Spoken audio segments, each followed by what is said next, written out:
Hi, this is Tracy H. D, and I want to thank you for joining me today for another weekly Oracle and Tarot card reading. And today's reading will cover the week of December 24th to December 30th. It is Christmas week.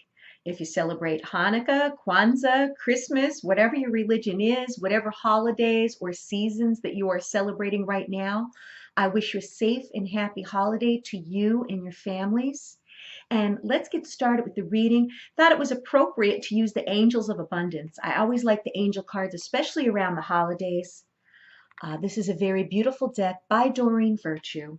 And the review of this deck is under my playlist here on my channel. So if you want to see the deck in its entirety, you're welcome to go onto that playlist. There's at least 200 decks of Oracle, Tarot, Kipper, Lenormand, Sibylla, you name it. These are the cards that I use on a regular basis, and they're there for you to review. This way you could make an informed decision before you decide to purchase a deck. I show the deck in its entirety. And let's get started with the reading. As I shuffle the deck, I'm asking all light beings, angels, and God, please relay the message I need to share with my viewers for the highest good of all. And for the beginning, I'll use a card from the top. Cooperation instead of competition. Middle of the week, we're going to take a card from the center. Have courage to ask for and accept help. And the bottom card will be for the end of the week. Pay yourself first. Okay, so we have cooperation instead of competition. And it says, what's yours is yours, and no one can take it from you. There's no need to compete, as there's an abundance for all. You have complete access to unlimited abundance for yourself, and you share with others. With cooperative partnerships, you can accomplish anything. Yes, it's sad in society. I see it all the time, on YouTube, in the workplace, on Facebook. Everybody thinks it's just one big competition to try to outbeat the next person. And seriously, we're all at different phases in our life. There's no need to compete with anyone, okay? Um, I could write a book on it from the things that I've experienced within my spiritual community. A lot of people could be very, very competitive, and there's no reason to. Okay, I'm not here to compete with anyone. I'm just here to be me. I'm here to attract like-minded people that enjoy these videos. Okay, I compete with no one out there. I actually focus on myself and do the self-improvement work that I need to be the best person I can. Too many people out there are worried what everybody else is doing, and if they have more than them, if they're prettier, if they're richer, if they have a bigger house, a nicer car, it's all a waste of time.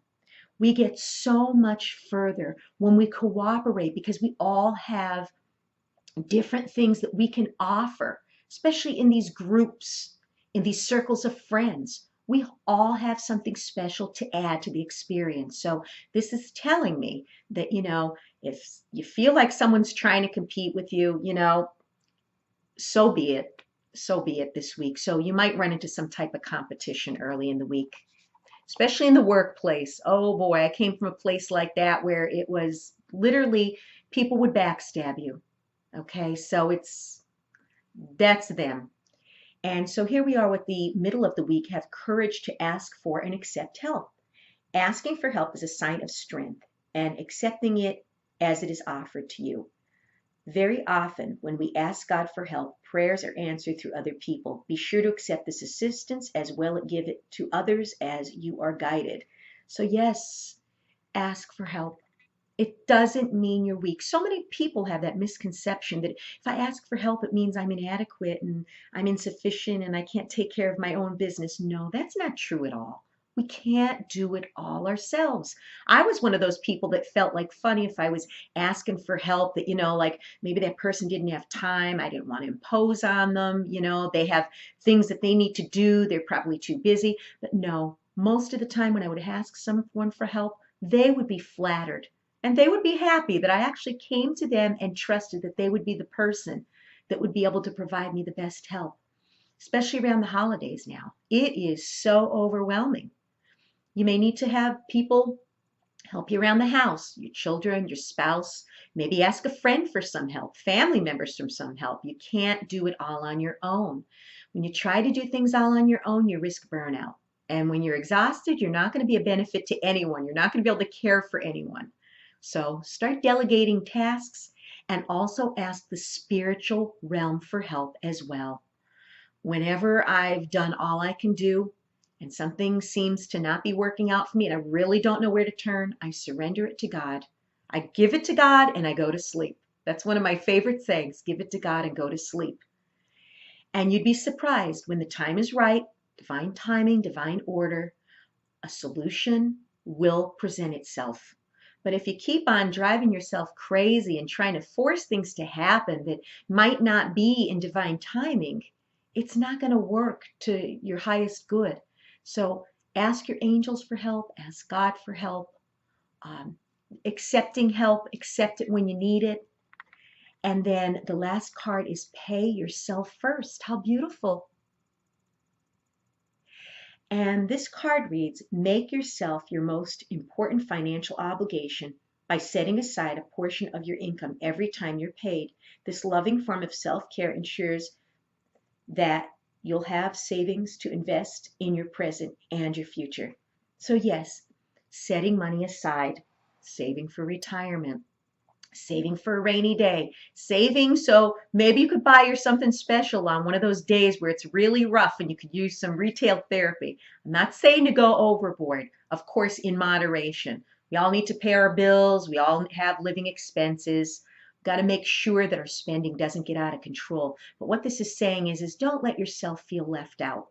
Okay? We're not put on this planet just to pay bills and die. We're put on this planet to enjoy life.